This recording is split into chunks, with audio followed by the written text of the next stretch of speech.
semuanya, kembali lagi dalam program Tribun Topik. Tentunya masih bersama dengan saya, Ruth Nafdalusyani. Nah, Tribuners, kali ini tentunya di Tribun Topik kita akan membahas topik-topik yang menarik dan pastinya juga dengan narasumber yang menarik. Dan di samping saya kali ini sudah ada Bapak Hernowo Budiluhur selaku Kepala Dinas Pertanian Kota Semarang. Halo, selamat siang Bapak. Selamat siang Mbak Ruth. Sehat Bapak? Alhamdulillah, puji Tuhan. Sehat juga Mbak Ruth? Sehat juga, Alhamdulillah Pak. Teman-teman yang lain juga sehat kan? Sehat semua, Alhamdulillah Pak. Tetap waspada kan ya, ini mulai naik kan? Tetap prokesnya harus jaga ya Pak ya. Iya, Oke, nah Bapak mungkin boleh menyapa-nyapa Tribuners terlebih dahulu Bapak. Oke, halo Tribuners, apa kabar semua? Semoga selalu sehat dan tetap happy tentunya. Tetap kompak, tetap bersemangat, jaga kesehatan dan prokes. Oke, itu nomor satu ya Pak iya. ya. Harus bahagia juga ya Pak, senang terus betul, ya Pak iya, ya. harus happy. Harus happy, oke. Supaya imunnya juga naik kan? Betul, selalu positive thinking ya Pak. Oke. Bapak mungkin sebelum ngobrol-ngobrol lebih lanjut boleh maskernya boleh ya, Pak, kalau Andi ya. Ternyata berkumis atau tidak kan gitu. Lebih santai juga ya Pak ya. Biar Tribuners tahu nih Pak, Pak Hernowo nih Kepala Dinas Pertanian gitu ya Pak. Oke. Nah Bapak, kita akan membahas seputar pastinya tentang dunia pertanian juga nih dengan hadirnya Bapak di sini. Nah Bapak, mungkin pendapat Bapak sendiri mengenai mungkin fenomena meningkatnya minat masyarakat pada tanaman akhir-akhir ini seperti apa? Mungkin karena ini imbas pandemi juga ya Pak ya, mulai banyak yang berkebun dan sebagainya. Seperti apa Pak? Ya sebenarnya kami di Dinas Pertanian itu beruntung ada pandeminya karena tadi banyak masyarakat yang mulai senang berkebun, senang mencintai tanaman. Tapi sebenarnya tanaman itu sebenarnya sejak dulu penjajahan kita kan juga orang-orang penjajah itu ke Indonesia juga nyari tanaman kan sebenarnya. Jadi kegiatan tanam menanam ini sebenarnya sudah sejak dulu. Sudah sejak dulu. Cuman memang karena COVID ini banyak masyarakat yang harus stay at home gitu, sehingga dia mau nggak mau aktivitasnya di rumah. Nah, oleh karena ini sebenarnya kalau kami sih momentum bagi kami Dinas Pertanian untuk bagaimana membuat pertanian itu menjadi lebih menarik untuk digeluti. Betul. Terutama bagaimana juga bisa membuat sebuah profesi baru. Ini kan penting. Kemudian juga untuk menarik para anak-anak muda. Betul sekali. Sebenarnya kan kalau kita mau jujur, petani di Kota Semarang itu ada 40.000. 40.000 ya Pak ya. Tetapi yang di atas usia, yang di bawah usia 50 itu sangat sedikit. Sangat sedikit. Hampir malah 90% di atas 50 tahun. Ya, Pak, ya. Nah ini, oleh karena itu, tapi kan kita harus juga sadar bahwa ke depan itu persoalan makanan menjadi hal yang penting. Jadi ini yang harus kita dorong, kita edukasi kepada masyarakat kita bahwa pangan itu, kebutuhan pangan itu menjadi sesuatu yang penting. Kemudian di luar dari itu, satu hal lagi yang terpenting, bahwa dengan adanya masyarakat mulai senang berkebun, sebenarnya kita ingin menanamkan sebuah nilai baru, value baru bahwa kita butuh makanan sehat. Betul. Nah, makanan sehat itu bisa dihasilkan oleh mereka dari budidaya tanaman yang sehat. Nah, kalau itu dilakukan oleh masyarakat sendiri, oleh dirinya sendiri, oleh keluarganya sendiri, maka saya pastikan bahwa yang ditanam dilakukan dengan cara-cara yang sehat. Karena kita pasti akan mengurangi insektisida dan sebagainya kan ini. Ini jadi bagian-bagian penting. Kemudian nilai yang kedua adalah bagaimana kita membangun food urban system. Nah, ini mungkin yang baru yang ingin kita kenalkan. Jadi sebenarnya food urban system ini sebuah paradigma bagaimana kita bisa mengelola makanan kita dengan baik. Nah, pertanian itu kan dibudidaya, tetapi pasca budidaya di sana ada pasca panen, ada pengolahan dan pemanfaatannya. Nah, bagaimana kita bisa memanfaatkan seluruh makanan kita tanpa harus membuang. Nah, pemborosan makanan itu juga penting teman-teman semuanya, para tribuners.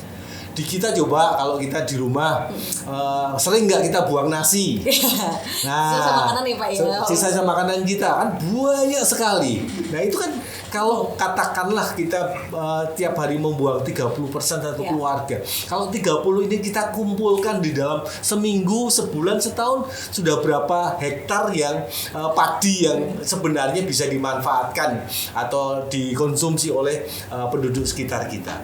Nah, ini bagian juga dari edukasi yang sekarang ini paradigma yang kita kembangkan di pertanian. Kira-kira seperti itu, Mbak Ruth. Oke, dan sekarang mungkin harapan dari Bapak juga untuk kedepannya tadi anak muda semakin giat juga ya Pak betul, ya. Makanya juga ya, Pak, ya. Makanya ada beberapa hal yang kita kenalkan sebenarnya. Kalau para tribuners juga yang suka nongkrong sambil ngopi, sambil pengen belajar, kami punya urban farming corner baru. Di mana itu Pak? Itu di pojokan situ. Deket Tribuner. Dekat Tribun ya, jalannya sampai gitu. Iya di belakang Taman Indonesia Kaya itu.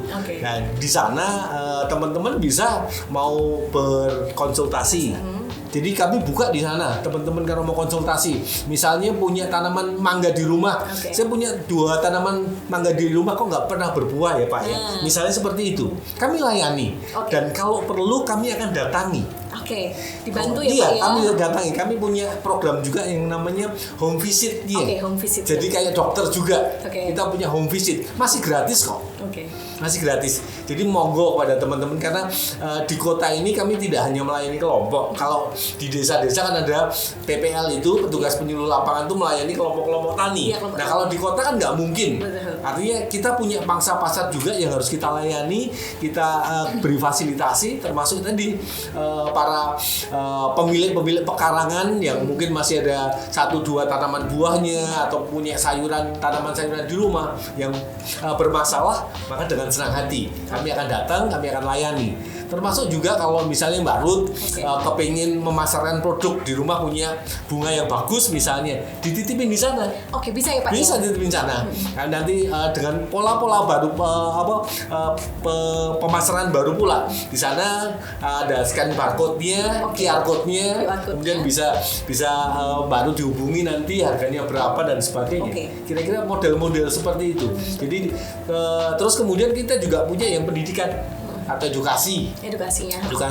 Mungkin nanti dengan Tribun juga bisa sama-sama kita bareng gitu, misalnya buat seri pelatihan menanam anggur misalnya. Itu kan juga hal-hal yang bisa kita lakukan.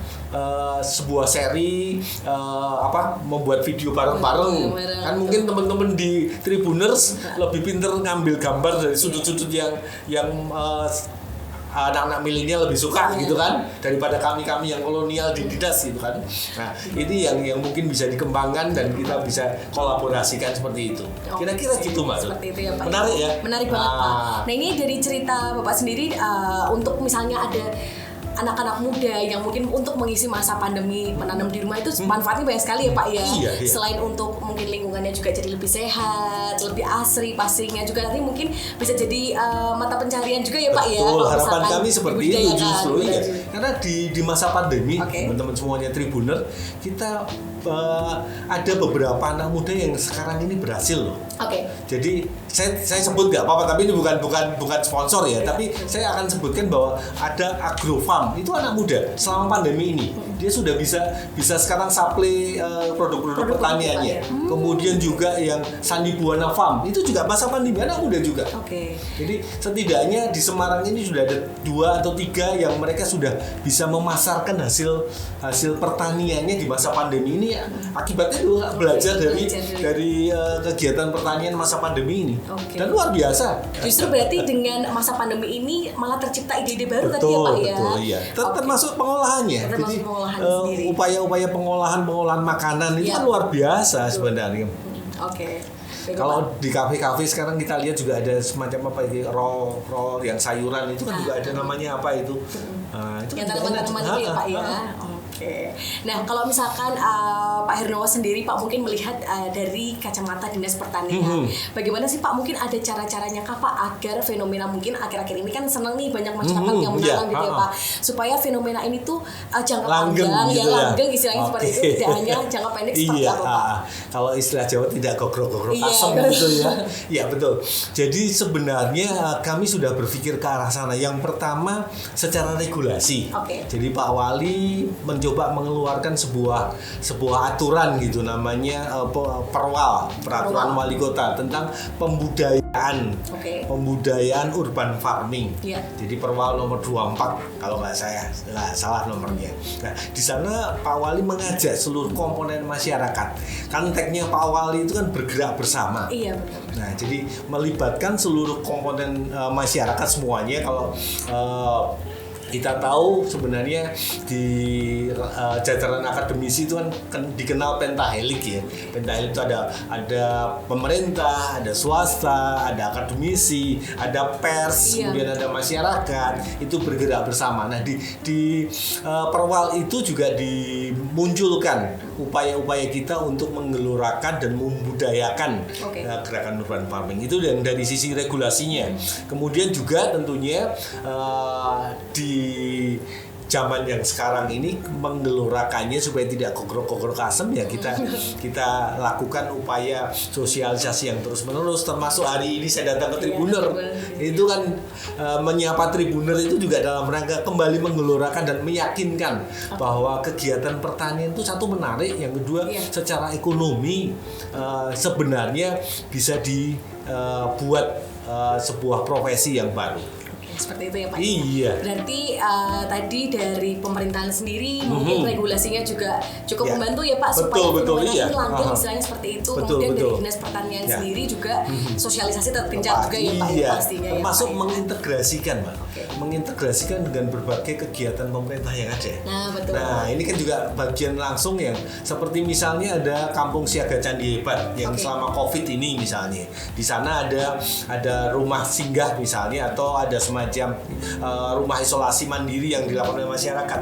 Kan di sana mesti membutuhkan yang namanya tempat untuk menampung makanan-makanan itu misalnya, lumbung pangannya harus ada. Nah, kami masuk di sana juga. Jadi menyediakan beberapa sayuran, kemudian beberapa tanaman buah-buahan yang memang bisa kita dorong untuk ke sana. Kira-kira seperti itu ya, Pak, mengintegrasikan dengan beberapa program masyarakat yang ada dan pemerintah. Ya, Pak, ya. Wah, keren banget ini Pak. Pastinya harapannya semoga juga kedepannya semakin banyak, nggak hanya mungkin yang anak remaja ya Pak ya, semuanya juga bisa. Semua komponen masyarakat bisa mungkin punya hobi baru lah ya, ada kecintaan dalam dunia pertanian sendiri ya Pak ya. Sekolah-sekolah sekarang banyak loh yang mulai tertarik, termasuk guru-gurunya meminta pelatihan gitu kan.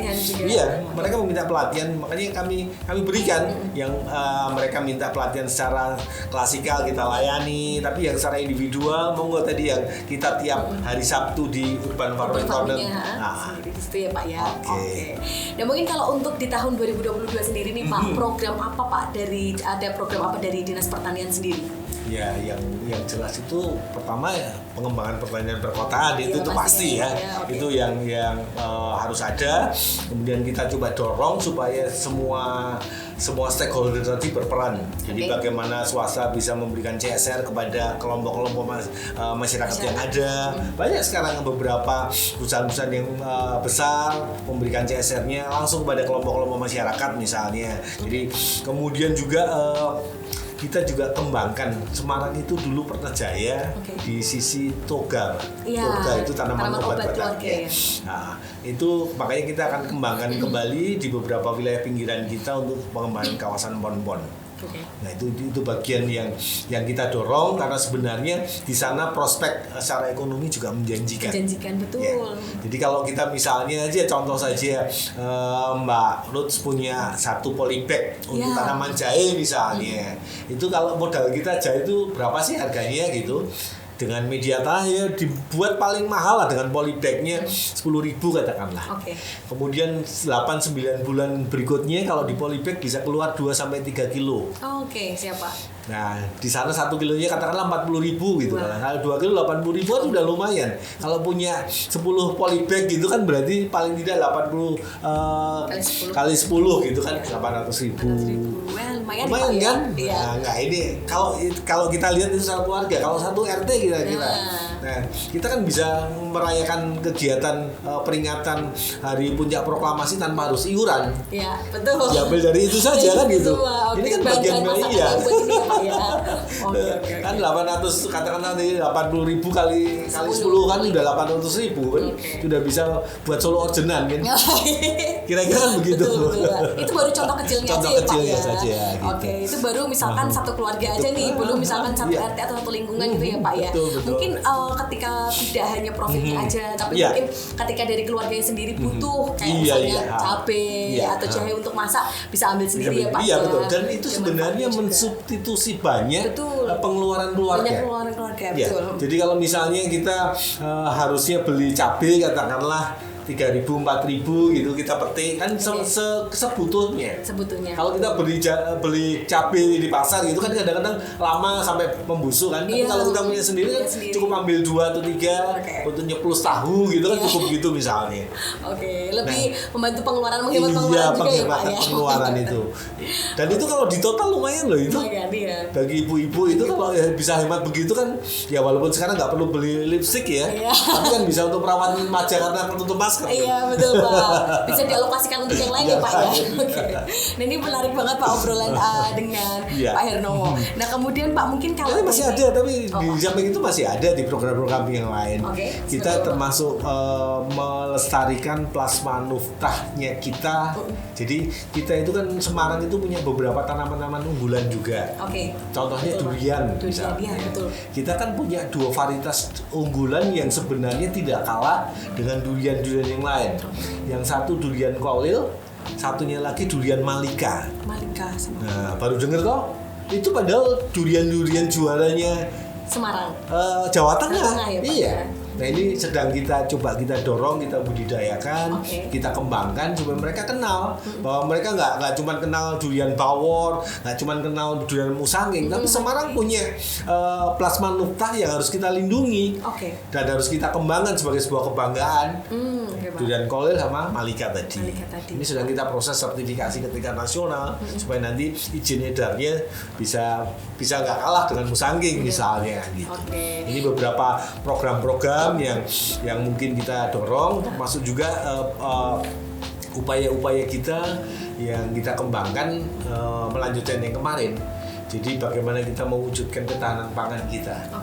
Jadi ketergantungan kita dengan beras dan terigu itu kan tinggi, terutama terigu. Kalau mungkin saya juga pernah ngobrol mungkin dengan Mbak Ruth atau yang lain bahwa anak-anak kita itu ditawari sawut sama Indomie milih mana? Kira-kira kan mesti milih Indomie. Sawut tahu nggak Mbak Ruth? Jangan-jangan nggak ngerti. Pernah dengar tapi belum kayak geduk gitu ya, semacam geduk gitu kan. Ada cenil, ada sawut. Ya. Ini tapi jarang tahu sih Pak. Nah, sekali-kali jalan-jalan ke pasar itu. Jadi sekali-kali jalan ke pasar. Nah, itu kan ketergantungan kita terhadap terigu itu kan sangat tinggi. Sementara kita kan nggak bisa menghasilkan terigu. Makanya kita coba tahun kemarin kita menanam sekitar kurang lebih 6.100 pohon sukun. Nah ini juga bagian-bagian kita untuk menganeka-ragamkan pola makan. Harapannya 3-4 tahun atau 5 tahun berikutnya sukun sudah bisa berbuah, bisa kita kembangkan sebagai tepung yang bisa mengganti kebutuhan kita terhadap ketergantungan terigu tadi ya Pak ya. Ya bukan hanya mungkin kalau mengganti agak susah, tapi sedikitnya mereduksi ya. Mereduksi ketergantungan kita pada tepung-tepung yang memang tidak bisa kita hasilkan. Termasuk tadi yang ketela mokaf itu kan juga ini harus kita kembangkan juga gitu kan supaya anak-anak lidah-lidah kita terbiasa sehingga ketergantungan kita tidak begitu tinggi. Karena sebenarnya yang dilakukan pemerintah itu luar biasa loh. Kalau kita lihat nih ini cerita kayak Pak Jokowi sekarang bikin waduk di mana-mana, kemudian food estate di mana-mana. Karena kita sadar ke depan itu perangnya sudah tidak perang minyak lagi, tapi perang makanan ya Pak ya. Karena kebutuhan makan itu kan tinggi. Masyarakat itu sudah semakin banyak, tempat hidupnya semakin terbatas, kebutuhan makannya yang semakin meningkat juga. Iya. Makanya kalau minyak bisa disubsidi besok dengan baterai yang dari nikel dan sebagainya. Tapi makan kan nggak bisa. Mau kita ganti, masa kita mau ganti dengan kita makan pil sebuah pil saja gitu. Kan laparnya tetap, gizinya mungkin tercukupi, tapi laparnya kan tetap mungkin. Ya, Pak, ya. Kira-kira begitulah. Oke, karena memang untuk kebutuhan pangan sendiri kan nomor 1 ya Pak ya. Iyalah, kita nggak punya duit asal sehat dan bisa makan betul, gitu. Makan itu utama. Oke. Dan semoga pastinya tadi yang sudah dijelaskan Bapak mungkin untuk program-programnya dari Dinas Pertanian semua bisa terrealisasi ya Pak ya tahun ini ya Pak ya. Mudah-mudahan ya, itu tergantung juga support Dari support masyarakat, masyarakat juga termasuk juga dari Tribuner kan gitu. Harus support juga gitu. Oke, baik. Pak Erno, mungkin kalau dari Dinas Pertanian sendiri Pak, apakah ada program-program bantuan Pak untuk tahun ini? Ya kalau rutin bantuan itu sebenarnya masyarakat itu, kita pengennya masyarakat itu berdaya. Oke, tapi memang perlu dipancing dengan beberapa bantuan-bantuan. Kami tetap ada bantuan bibit, bantuan benih, kemudian bantuan peningkatan kapasitas sumber daya manusia tetap ada. Jadi monggo kepada teman-teman Tribuners atau yang lain yang mungkin tertarik untuk berupaya atau berusaha ataupun belajar di bidang pertanian, khususnya pertanian perkotaan. Tapi yang pertanian konvensional pun kami juga akan berikan. Jadi ada banyak yang konvensional, misalnya beberapa petani ini kita berikan subsidi misalnya dengan IP 400 gitu. Jadi jenis padi IP 400 yang umur tanamnya lebih pendek sehingga mereka bisa panen berkali-kali. Ini contohnya yang kepada petani yang konvensional. Dan petani-petani milenial kita berikan nih ke masyarakat tadi bantuan benih, baik itu sayuran maupun buah-buahan, bantuan bibit ya. Cuman memang masyarakat kadang-kadang pengennya penghijauan. Nah, penghijauan itu kan ada dua, penghijauan tanaman keras atau penghijauan untuk tanaman pertanian. Karena kalau tanaman keras mestinya larinya ke Dinas Lingkungan Hidup. Nah, gitu. Tapi semua orang biasanya pengennya dengan pertanian gitu. Jadi mudah-mudahan Tribunan juga bisa membedakan mana yang tanaman keras untuk penghijauan seperti mereka butuh kayak tanaman-tanaman mahoni, kemudian asem dan sebagainya, bisa lari ke Dinas Lingkungan Hidup. Nah, kalau yang mungkin lebih untuk konservasi, untuk reboisasi, silakan ke sana. Tapi kalau untuk tanaman-tanaman buah-buahan yang hortikultura, sayur-sayuran, monggo ke Dinas Pertanian. Kira-kira seperti itu, Mbak. Oke, siap Bapak. Dan mungkin ini jawaban dari Bapak juga mengedukasi juga ya Pak, bedanya Dinas Lingkungan Hidup sama Dinas Pertanian. Oke. Nah Pak, mungkin untuk tahun ini Pak, dari Dinas Pertanian sendiri ada harapan apa Pak? Kalau harapannya sih yang pertama COVID segera selesai dulu. Amin, pastinya itu Pak ya, itu harapannya semua orang kan begitu. Betul. COVID bisa segera selesai dulu. Kemudian yang kedua yaitu tadi apa yang kita lakukan, mendapat dukungan banyak dari masyarakat terkait dengan kegiatan-kegiatan pertanian ini tadi. Yang ketiga, bagaimana semua stakeholder kita juga berperan serta di situ. Monggo kita sama-sama, karena ladang pengabdian kita masih banyak. Betul. Yang bisa kita dorong dari sisi apapun. Dari Tribuners yang punya teman-teman atau koleksi apapun, mari kita berbagi pengetahuan, keterampilan, kan begitu, ilmu dan sebagainya. Karena sekarang ini yang kita butuhkan kan kolaborasi. Iya, betul, Pak. Kalau Pak Wali bilang itu kita nggak butuh Superman katanya, tapi kita butuh super team. Nah, itu yang kita bangun. Jadi membangun kota ini juga begitu. Pertanian juga begitu. Nggak penting ada Hernowo, tapi bagaimana kita punya tim yang bagus. Kita punya kolaborasi dari semua stakeholder yang ada untuk sama-sama mendukung dan mengembangkan pertanian ini, apalagi perkotaan. Dan saya kira Semarang di Indonesia ini, Semarang yang sudah mulai sejak sekarang ini mendorong bagaimana urban farming menjadi gencar gitu. Karena kita paham betul kebutuhan yang akan datang tentang ketahanan dan kedaulatan pangan tadi.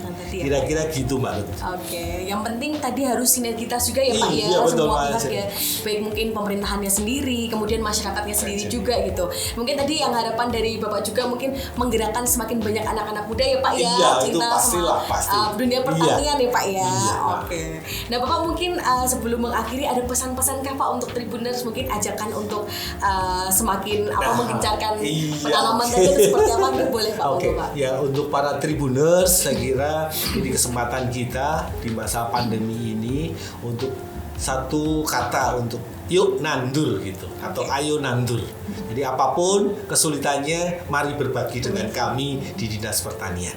Kesulitan Anda adalah kesulitan kami, tapi kebahagiaan teman-teman semuanya bisa menikmati tanaman yang indah itu juga menjadi kebahagiaan kami semuanya. Kira-kira begitu. Siap Bapak. Boleh banget ya Pak kalau misalkan bingung-bingung tentang pertanian, mungkin tadi kayak sayurannya seperti apa, tanaman silakan datang. langsung sharing ya Pak ya. Silakan datang ke Urban Farming ataupun lewat medsos yang ada. Kontak kami juga ada Halo Tani. Jadi website kami pantengilah. IG kami, sosial medianya kami ada semuanya. IG ada, Facebook ada, kemudian internetnya sendiri juga ada, Twitternya juga ada. Ada semua. Jadi kalau yang IG @dispertan_smg. Ya, kemudian Twitternya juga sama. Kalau yang Facebooknya Dinas Pertanian Kota Semarang. Nah itu Tribuners. Mungkin kalau misalnya ada kendala-kendala nih, lagi seneng nanam di rumah, tapi kok tanamannya kok nggak tumbuh atau tidak berbuah seperti semestinya ya Pak ya. Misalnya mau kontak secara online bisa atau sangat bisa. Atau datang offline lebih datang juga bisa. Kita ada konsultasi di Urban Farming Corner. Lokasinya ada di di belakang Indonesia Taman Indonesia ya. Sebelah SMA 1 satu persis ya Pak ya. Monggo ke sana. Kami tunggu. Siap Bapak. Terima kasih banyak Pak Hendro untuk informasinya sangat-sangat inspiratif banget Pak pastinya, dan informatif juga untuk Tribuners semuanya. Mungkin yang ada kendala-kendala atau mungkin mau menanam apa masih bingung gitu ya Pak, boleh sharing-sharing langsung aja. Gitu. Nah terima kasih banyak Bapak sudah datang ke Tribun Jateng, sharing banyak sekali informasi kepada Tribuners semuanya juga. Sehat selalu ya Pak ya. Sehat selalu juga untuk Pak Hendro dan teman-teman semuanya. Teman-teman Tribuner dan juga Barut dan teman-temannya dan krunya ya. Iya, terima kasih banyak Bapak. Dan terima kasih juga untuk Tribuners yang sudah menyaksikan Tribun Topik kali ini bersama dengan Pak Hernowo. Sampai jumpa di episode selanjutnya. Terima kasih Bapak. Sama-sama, terima kasih semuanya.